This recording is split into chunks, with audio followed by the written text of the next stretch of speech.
आज का हमारा श्लोक है पहले अध्याय का 10 नंबर श्लोक। अध्याय फर्स्ट, श्लोक नंबर 10।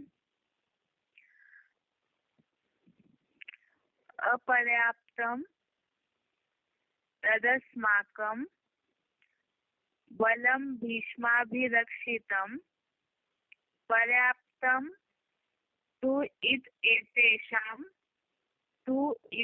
एतेषां बलं भीमाभिरक्षितम्।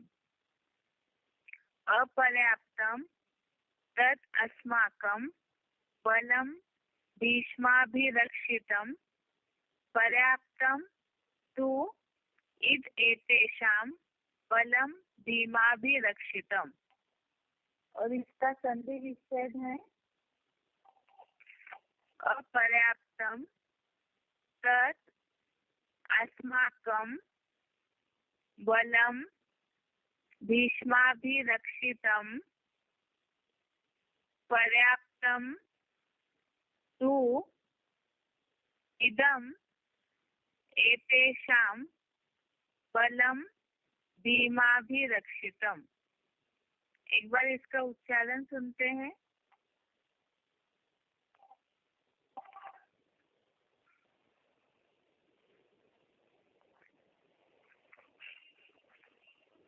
अपर्याप्तं तदस्माकं बलं भीष्माभिरक्षितं पर्याप्तं त्विदमेतेषां बलं भीमाभिरक्षितम्। समाज व सरकार में महासम्मानीय निवृत्ति मार्गी भीष्म से रक्षित वह हमारी सेना अपार है, जबकि भेड़िए जैसे खदेश राक्षसी वृत्ति के लंबे चौड़े भीम द्वारा रक्षित इन पांचों पांडुपुत्र पांडवों की अल्पसंख्यक सेना सीमित है, अतः हमारी जीत निश्चित है। अपर्याप्तं तदस्माकं बलं भीष्माभिरक्षितं पर्याप्तं त्विदमेतेषां बलं भीमाभिरक्षितम्। समाज व सरकार में महासम्मानीय निवृत्ति मार्गी भीष्म से रक्षित वह हमारी सेना अपार है, जबकि भेड़िए जैसे खदेश राक्षसी वृत्ति के लंबे चौड़े भीम द्वारा रक्षित इन पांचों पांडुपुत्र पांडवों की अल्पसंख्यक सेना सीमित है, अतः हमारी जीत निश्चित है।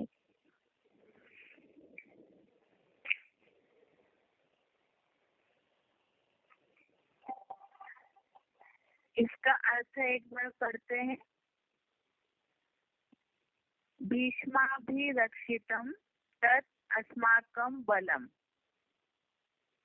भीष्म से रक्षित वह हमारी सेना। आगे है पर्याप्तम तु इदम् भीमाभिरक्षितम्। अपार है और यह भीम द्वारा रक्षित। आगे एतेषां बलम पर्याप्तम। इनकी सेना सीमित है। अब इसका अर्थ एक बार देखते हैं। भीष्म से रक्षित वह हमारी सेना अपार है। ये वाक्य जैसे ऊपर भी देखा कि दुर्योधन आचार्य द्रोणाचार्य को सारा वर्णन बता रहे अपनी सेना के योद्धाओं का, पांडवों की सेना की। उस हिसाब से ये श्लोक बताया कि भीष्म से रक्षित वह हमारी सेना अपार है और यह भीम द्वारा रक्षित इनकी सेना सीमित है। अभी इसका क्लैरिफिकेशन लिखा है। समाज व सरकार में महासम्माननीय निवृत्ति मार्गी भीष्म जो है उनके लिए महाभारत में दिखाया कि कौरव सेना के जब युद्ध शुरुआत हुआ, महाभारत युद्ध, उस समय भीष्म को कौरव सेना के पहले सेनापति बनाया था। और ऊपर हमने जो शब्दार्थ है उसमें भीष्म के बारे में पढ़ा है, भीष्म पितामह के बारे में, एक बार उसे फिर से दोहराते हैं। भीष्म पितामह के लिए बताया है कि वो सन्यासी थे, और यहाँ जो लिखा हुआ है भीष्म पितामह का क्लैरिफिकेशन, समाज व सरकार में महासन्माननीय निवृत्ति मार्गीय, निवृत्ति मार्गीय माना सन्यासियों के हिसाब से शब्द यूज किया है, और समाज व सरकार में महासन्माननीय, तो भीष्म पितामह जैसे जो सन्यासी है आज उनकी समाज और सरकार में मान्यता है।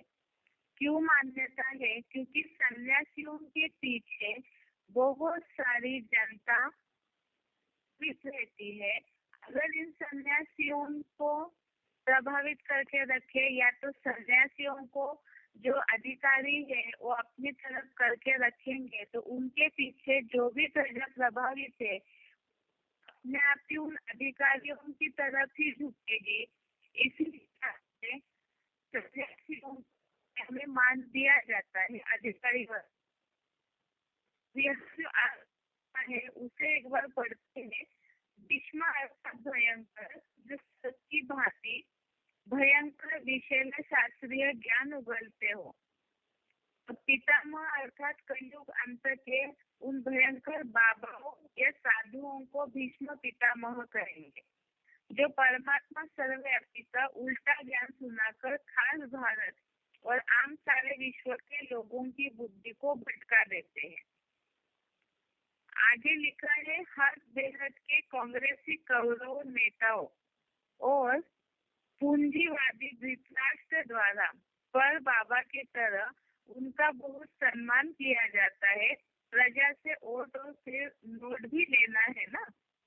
तो यहाँ से लिखा है कि कलयुग अंत के उन भयंकर बाबाओं या साधुओं को भीष्म पितामह कहेंगे, जो परमात्मा सर्वव्यापी का। ज्यादातर जो भी सन्यासी है वो तो शिवोम बन के बैठे हैं, और यही बताया जाता है कि परमात्मा सर्वव्यापी है, और उसी आधार से सन्यास धर्म के लिए जो बताया जाता है कलयुग के चित्र में कि ये जो सन्यासी है वो सात्विक अवस्था में भारत में होते हैं, और तमोप्रधान अवस्था में विश्व में अर्थात विदेशों में भी उनका मर्तबा है।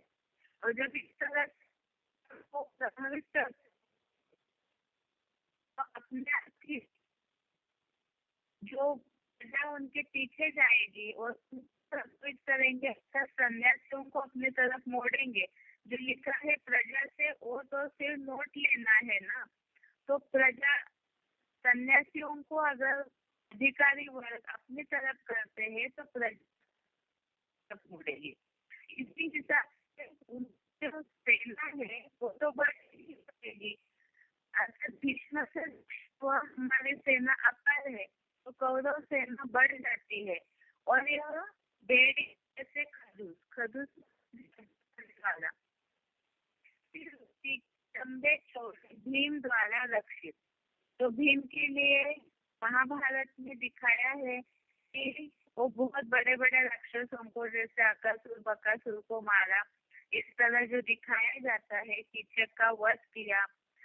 तो राक्षसी वृत्ति के लंबे चौड़े, तो जो जैसे होता है उनके साथ वैसा ही रूप धारण करना है। इसीलिए भीम जैसे अंतर पार्वती है, तो ऐसे भीम द्वारा रक्षित इन पांडव पुत्र पांडव की सेना सीमित है, अतः हमारी जीत निश्चित है।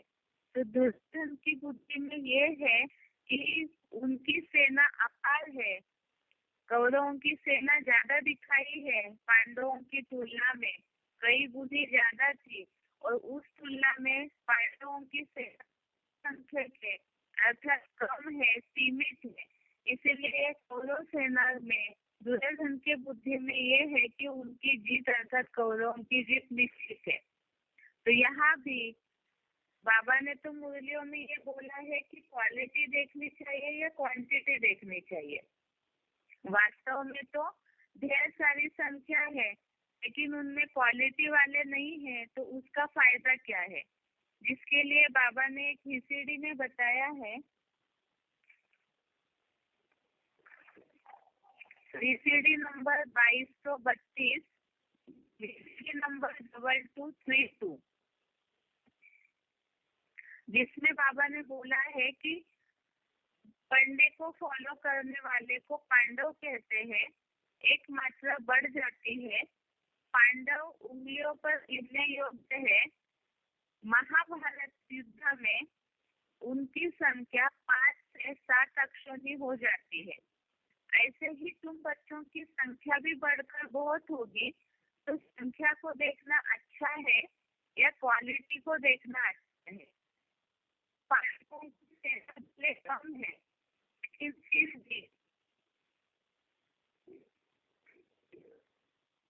भी अगर सारे ही ज्ञानी तो आत्माएं होंगे, अच्छे योद्धाएं होंगे, तो उसके आधार से पांडवों की सेना में जो एक मत था, एकजुटपना था उन भाइयों में, तो उसी आधार से पांडवों ने कौरवों पर जीत पाई है। इसीलिए बाबा संख्या को नहीं देखते हैं, बल्कि उनके अंदर, पांडवों के अंदर जो विशेषता थी उसे देखा है। इसी तरह से VCD 561, VCD नंबर 561, इसमें बाबा ने बोला है कि संख्या अगर ज्यादा है, लेकिन वास्तव में खून को शुद्ध रखना जरूरी है या संख्या बढ़ाना जरूरी है? शेर एक ही सारे जंगल को कंट्रोल कर लेता है। हिस्ट्री में भी ऐसे बहुत मिसाल मौजूद है। शिवाजी की सेना थोड़ी थी, तो भी औरंगजेब की बड़ी सेना को हरा दिया। तो इसीलिए ही बाबा ने मुरली में भी बोला है कि निर्बल से लड़ाई बलवान की।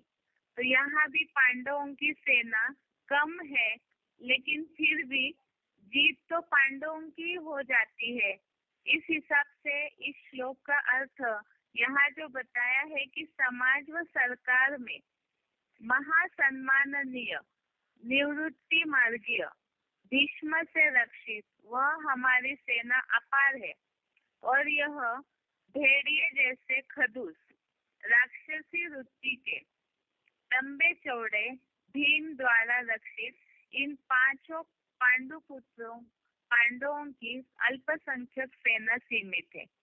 तो ये दुर्योधन की बुद्धि में तो गलतफहमी है कि अतः हमारी जीत निश्चित है।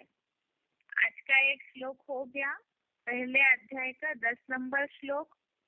अभी कल का जो टॉपिक है आत्मा का बेसिक परिचय, उसे आगे करते हैं।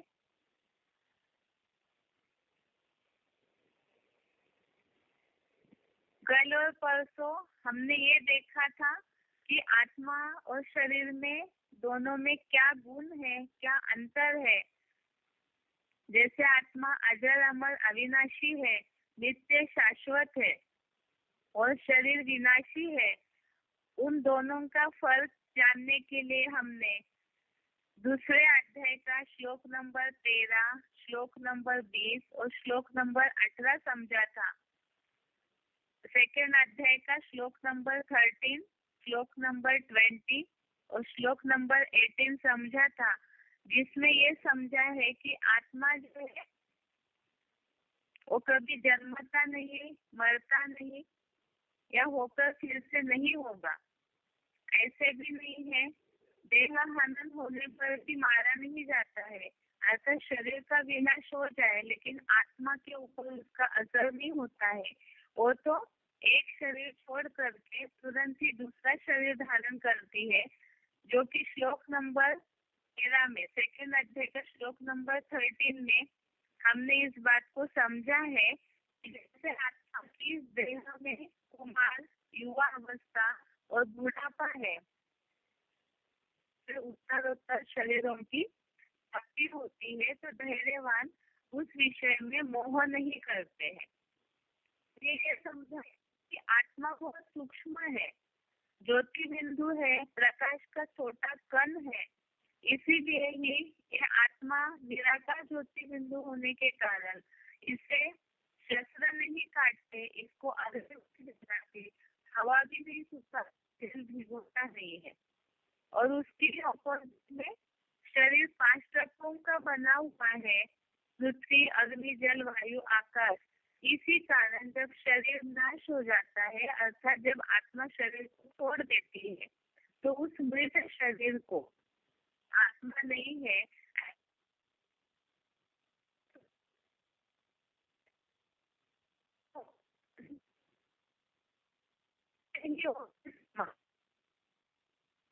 इसके अलावा ये समझा, आत्मा जैसे सूक्ष्म ज्योति बिंदु है तो उसे मापा नहीं जा सकता है।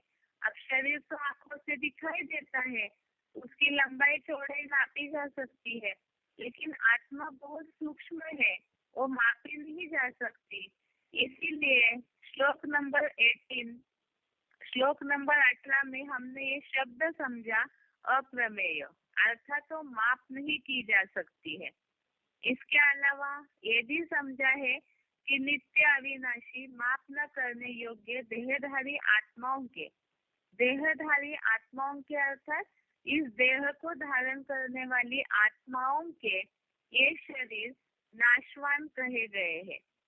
तो आत्मा के और शरीर के इस टॉपिक में, खास मैं आत्मा हूँ, इस टॉपिक में हमने समझा कि शरीर जो है उसका तो साइंस वाले विश्लेषण कर ले रहे, लेकिन आत्मा के बारे में इतना ही अभी तक समझ पाए कि कुछ ऐसी एनर्जी है जो शरीर को चलाती है, लेकिन उसके बारे में ही परमात्मा जो वैज्ञानिकों के वैज्ञानिक है, वो आध्यात्मिक ज्ञान के द्वारा आत्मा के अंदर की सारी नॉलेज हमें देते हैं। दूसरी बात हमने समझी है कि ये जो आत्मा है इसे आंखों से नहीं देखा जा सकता है, ये ज्ञान चक्षुओं से ही देखी जा सकती है। इसके लिए हमने श्लोक समझा था कल, 15वें अध्याय का 10 नंबर श्लोक, अध्याय 16 श्लोक नंबर 10। इसमें हमने ये बात समझी है कि जैसे शरीर साकार जड़त्वमयी पंचभूतों का पुतला है तो दिखाई देता है, लेकिन आत्मा निराकार चैतन्य शक्ति है जो इस स्थूल नेत्रों से दिखाई नहीं जाती, देखी नहीं जा सकती।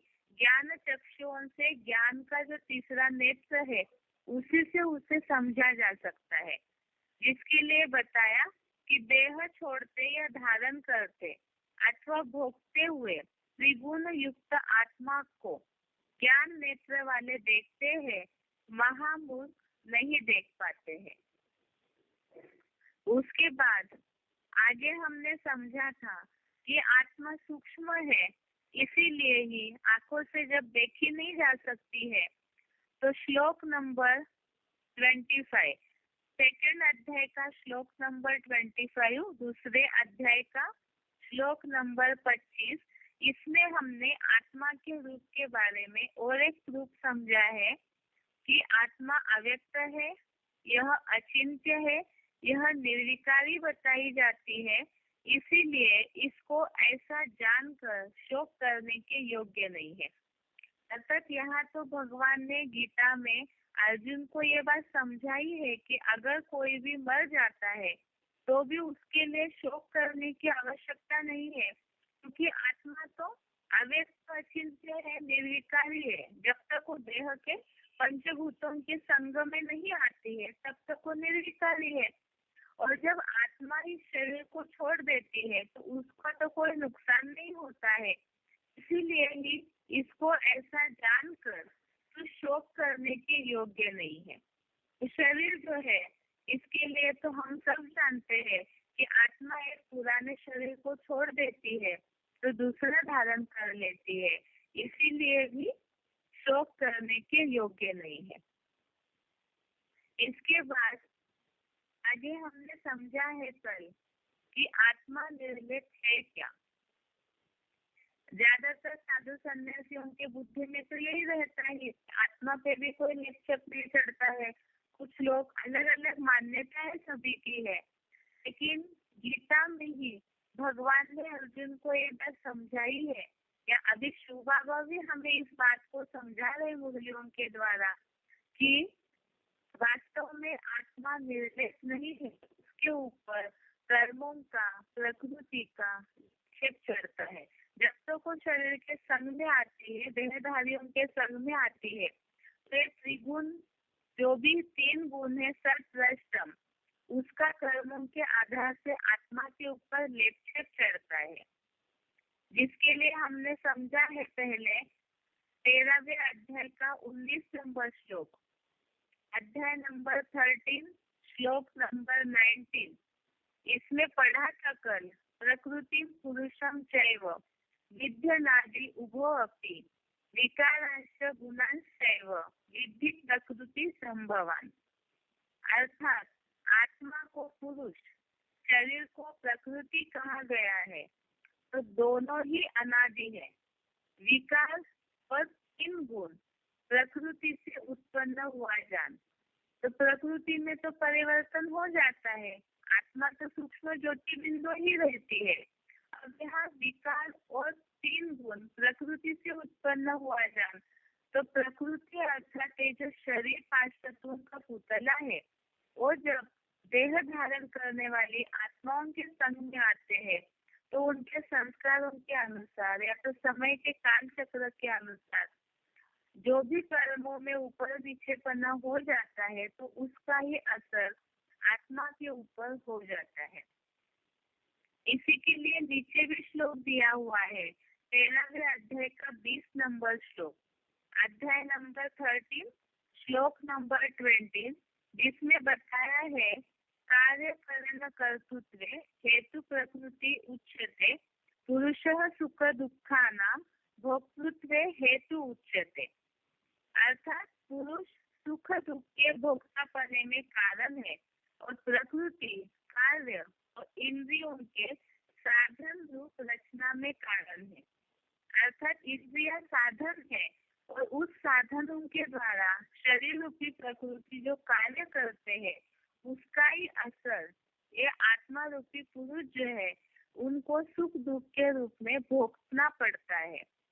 इसीलिए यहाँ ये बात बताई है कि आत्मा जो है जब शरीर के द्वारा कार्य करने लगती है, तो आत्मा के ऊपर सुख दुख का अर्थात ही पाप पुण्य का लेपछेप चढ़ना शुरू हो जाता है। इसी के बाद आगे बताया है 15वें अध्याय का 9वां श्लोक, अध्याय 15 श्लोक नंबर 9। इसमें बताया है श्रोत्रम चक्षुः स्पर्शनम च रसनम घ्राणम एव च अधिष्ठाय मनश्च अयम विषयान उपसेवते। अर्थात आत्मा ही कान, आँख, त्वचा, जीवा अर्थात जीव और नासिका माना नाक, और साथ ही मन का आधार लेकर विषय भोगों का सेवन करती है।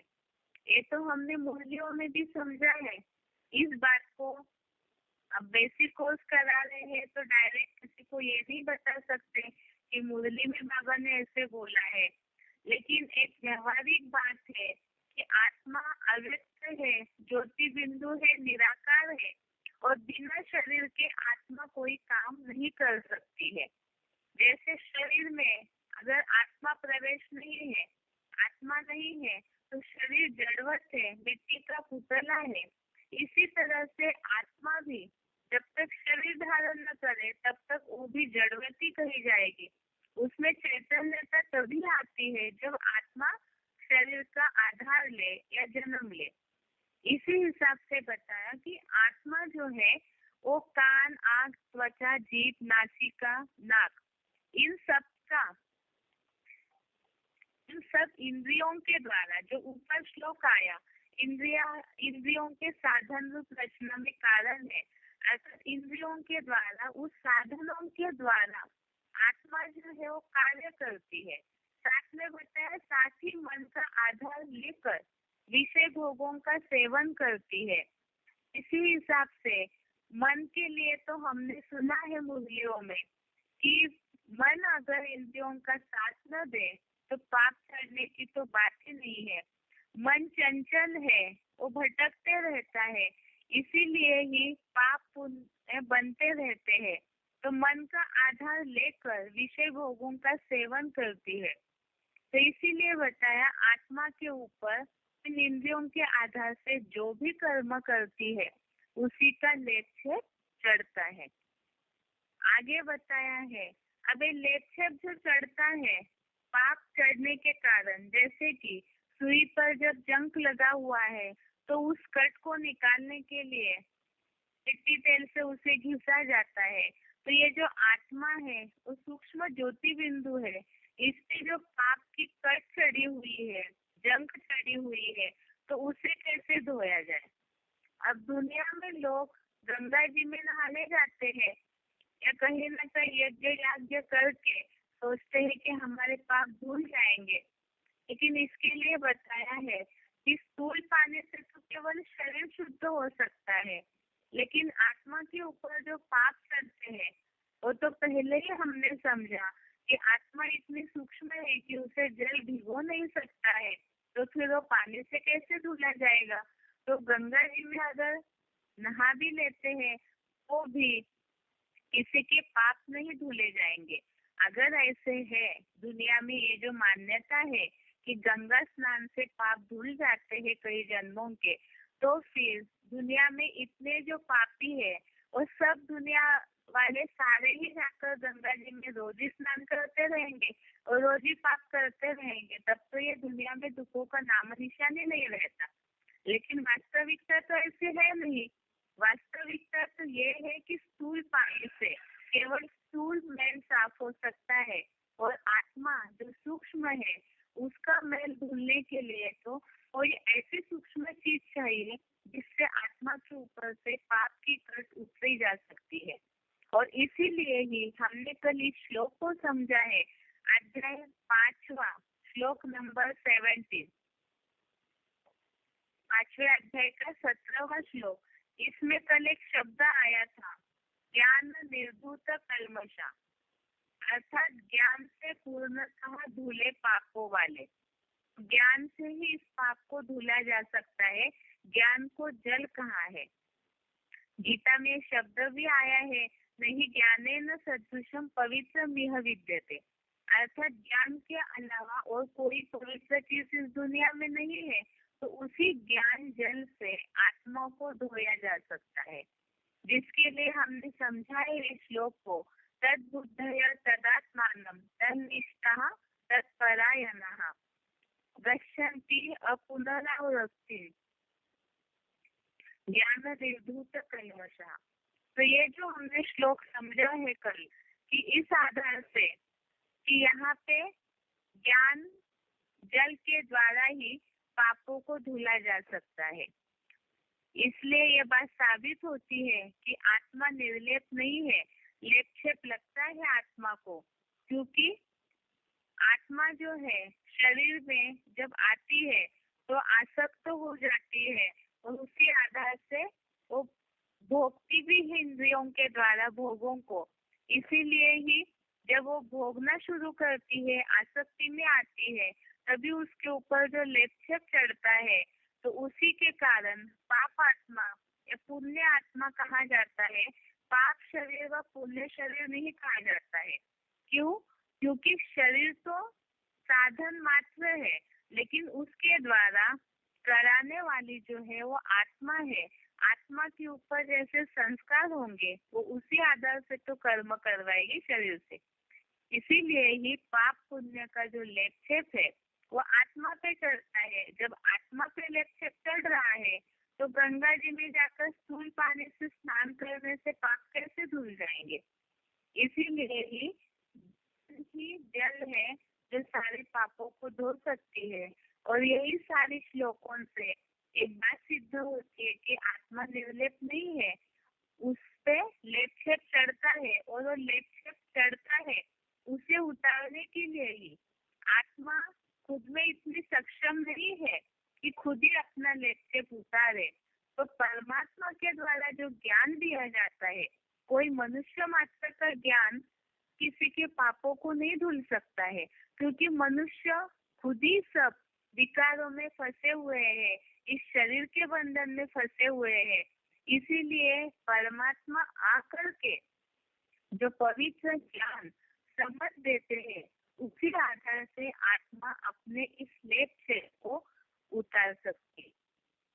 अभी आगे इस बात को समझना है कि आत्मा शरीर छोड़ करके कहा जाती है। अभी इस बात से एक बात और साबित हो जाएगी, ज्यादातर लोगों के बुद्धि में ये जो रहता है, कई दुनिया वाले ये मानते हैं कि आत्मा जब शरीर छोड़ती है तो कई जानवरों में जाती है या तो कहीं और योनियों में जाती है, तो आगे साबित करेंगे। लेकिन खास ये बात है कि आत्मा कहीं भी जो बोला जाता है कि स्वर्ग में चली जाती है या अलग अलग जो मान्यताएं है, तो उससे हम के आधार से ही सिद्ध करेंगे कि वास्तव में आत्मा एक शरीर छोड़ने के बाद जाके दूसरा शरीर ही धारण करती है। और दूसरी बात, वो जन्म लेती जरूर है, क्योंकि जन्म मरण के चक्र में आने के लिए आत्मा बंधी हुई है। इसी के लिए ही ये टॉपिक है, आत्मा शरीर छोड़कर कहाँ जाती है। इसमें पहले समझना है, ये है अध्याय 2 श्लोक नंबर 20, अध्याय 2 श्लोक नंबर 20। इसमें बोला है, जातस्य ही ध्रुवो मृत्यु ध्रुवम जन्म मृतस्य च तस्मात् परिहार्यते न त्वं शोचितुमर्हसि। जातस्य ही ध्रुवो मृत्यु ध्रुवम जन्म मृतस्य च तस्मात् परिहार्यते न त्वं शोचितुमर्हसि। तो इसमें बताया है, जन्म लेने वाले की मृत्यु निश्चित है और मरने वाले का जन्म सुनिश्चित है। तो इसका अर्थ ये है कि आत्मा जो है वो जन्म मरण के चक्र में आती है और रुक नहीं सकती है। उसे जन्म लेने के बाद मरना भी है और मरने के बाद फिर दोबारा जन्म लेना भी निश्चित है। अभी अगली बात है कि आत्मा जाकर के दूसरा शरीर धारण करती है। इसके लिए भी गीता में श्लोक आया है, अध्याय 2 श्लोक नंबर 22। इसमें बताया, अध्याय 2 श्लोक नंबर 22, वासांसि जीर्णानि यथा विहाय नवानि गृह्णाति नरोपराणि तथा शरीरानि विहाय जीर्णान्यन्यानि संयाति नवानि देहि।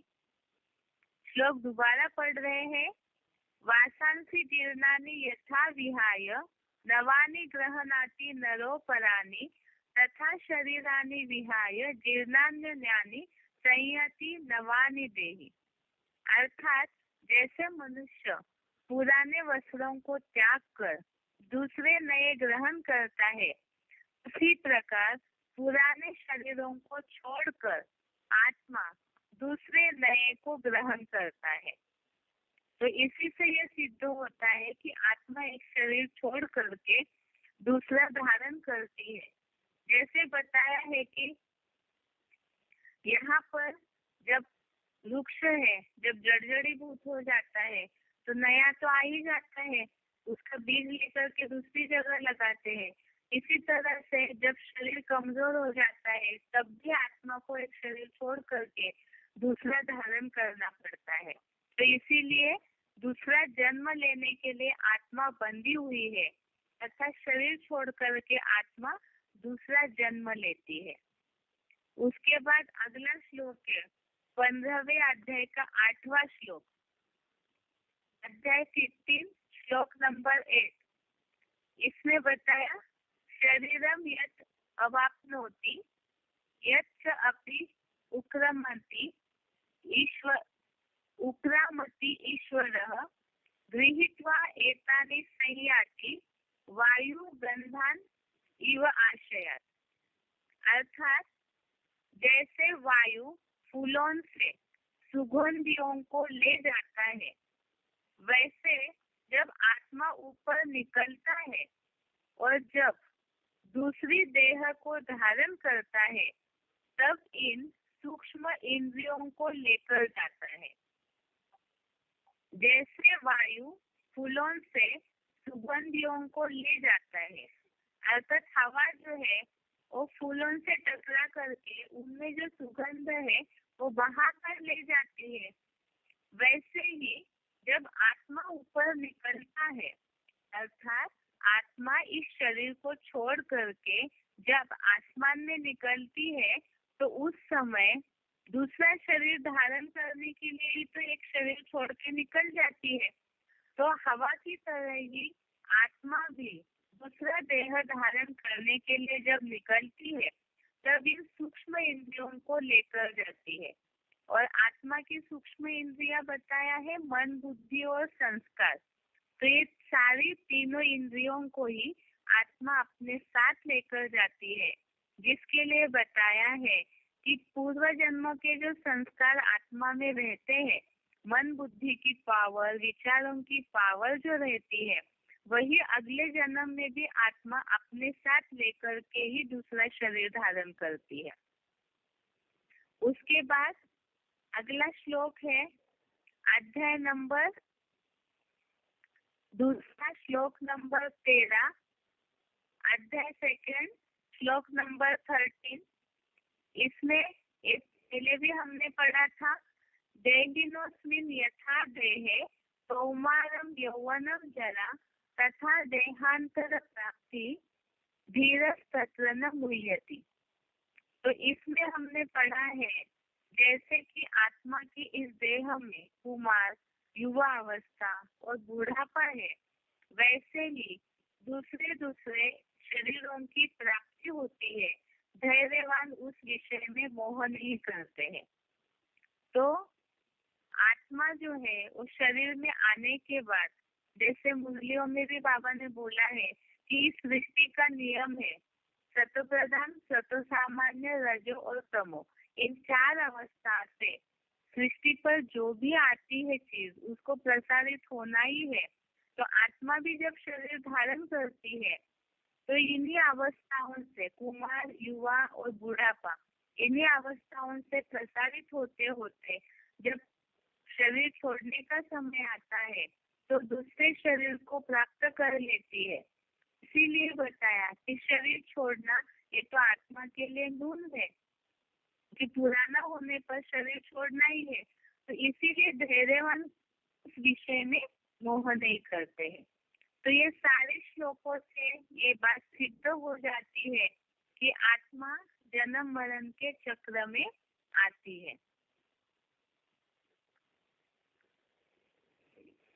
इसके अलावा अब ये भी है कि इस बात को भी सिद्ध करना होगा कि कई भक्त लोग हैं, कई ऐसे विद्वान हैं जिस बात के लिए ये बोल सकते हैं कि आत्मा को जन्म मरण के चक्र में आने की आवश्यकता नहीं है। क्यों आवश्यकता नहीं है?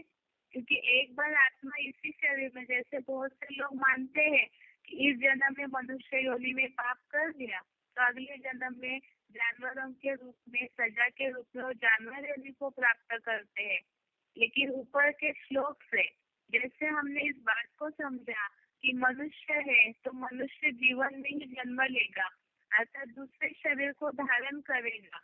जैसे कि संस्कारों की बात यहाँ आई कि आत्मा अपने साथ सूक्ष्म इंद्रियों को ले जाता है, तो उसी से ही वो अपने अगले जन्म में पाप पुण्य भोगेगा। यहाँ जन्म मरण के चक्र में आत्मा को क्यों आना पड़ता है, इसके लिए ही श्लोक बताया हुआ है। एक तो 13वें अध्याय का 21वां श्लोक, अध्याय नंबर 13, श्लोक नंबर 21। इसमें बताया है पुरुषः प्रकृति स्तो ही भूमते प्रकृति जान गुणान कारणम गुण संगस्य सत सत्योनि जन्मसु। पुरुषः प्रकृति स्तो ही भुक्ते प्रकृति जान गुणान कारणम गुण संगस्य सत सद्योनि जन्मसु। इसका अर्थ बताया है प्रकृति में स्थित पुरुष आत्मा तीन गुणों को भोगता है। गुणों में आसक्ति, लगाव, इसके सत असत योनियों में जन्म का कारण है।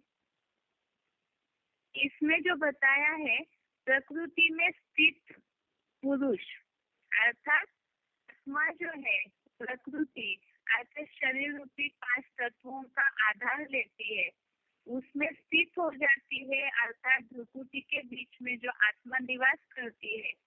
तो आत्मा शरीर का आधार लेने के बाद 3 गुणों को भोगता है।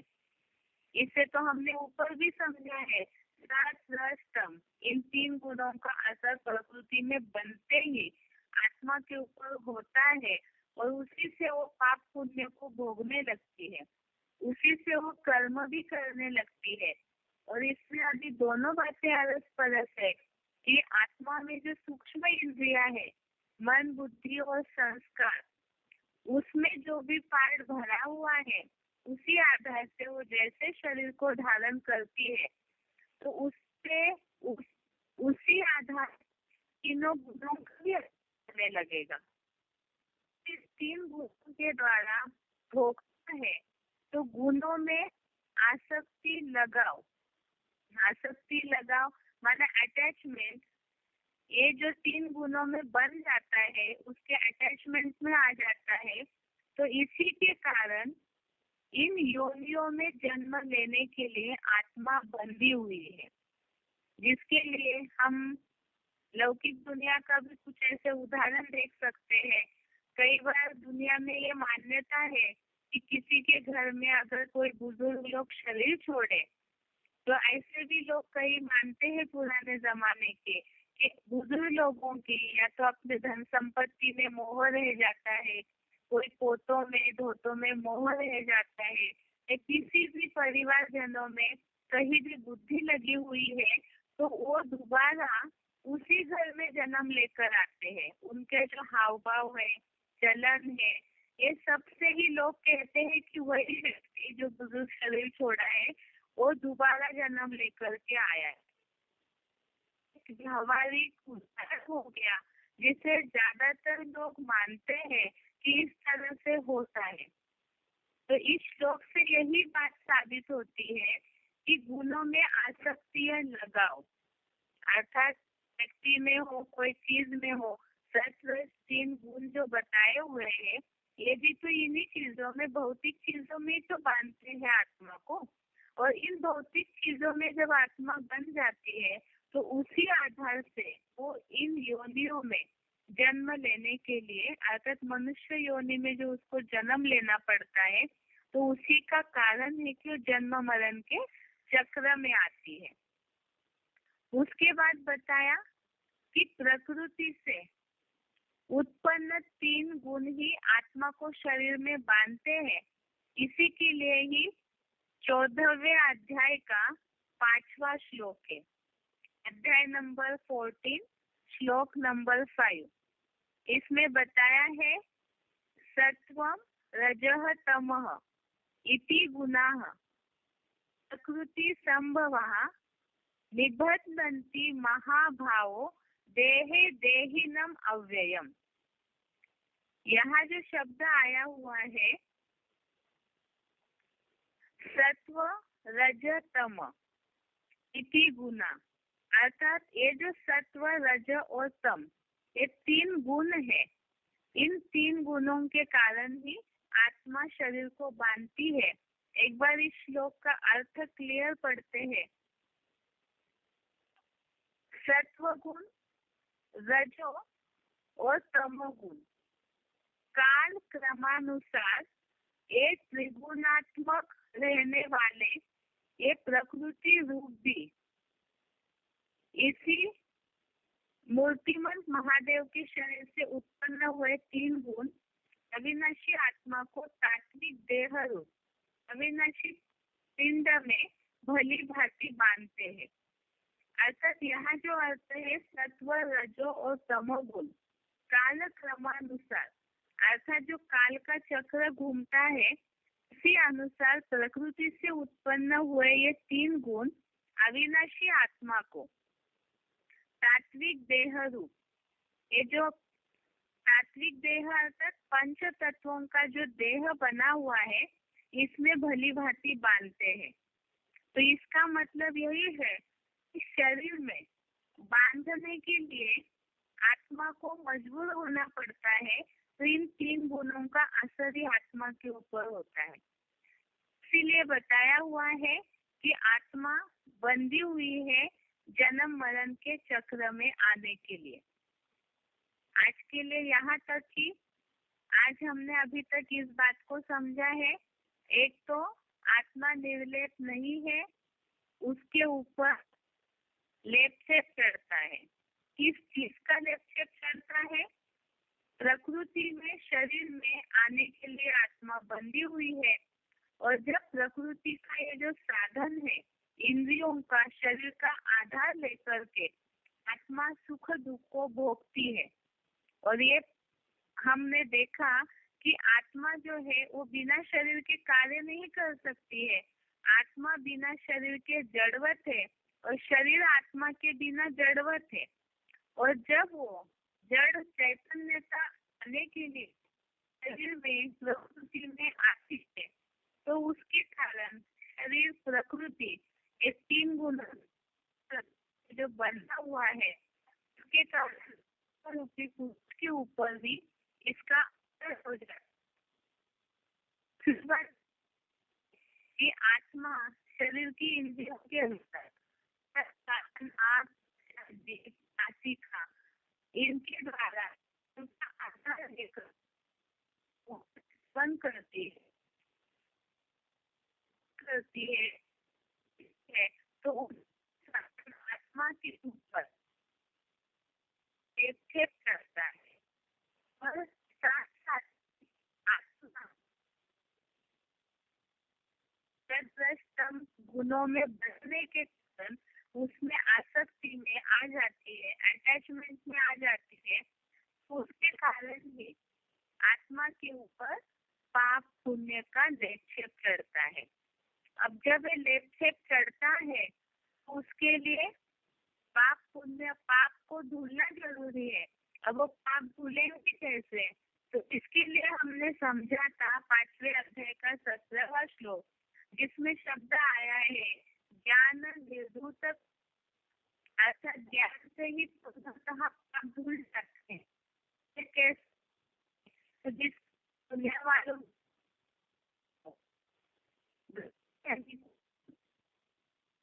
कि आत्मा के ऊपर से नहीं धुला जा सकता है। कोई भी परंतु आने वाले मनुष्य आत्मा उनके ज्ञान से किसी भी आत्मा के पाप नहीं धुले जा सकते हैं। स्थूल पानी से केवल शरीर शुद्ध होता है और आत्मा जो अति सूक्ष्म है, अचिंत्य है, अव्यक्त है, सूक्ष्म से सूक्ष्म चीज है, उस ज्ञान जल से ही आत्मा के ऊपर चढ़े हुए पाप को धोया जा सकता है। अब इसी के लिए बताया आत्मा के ऊपर एक चढ़ता है तो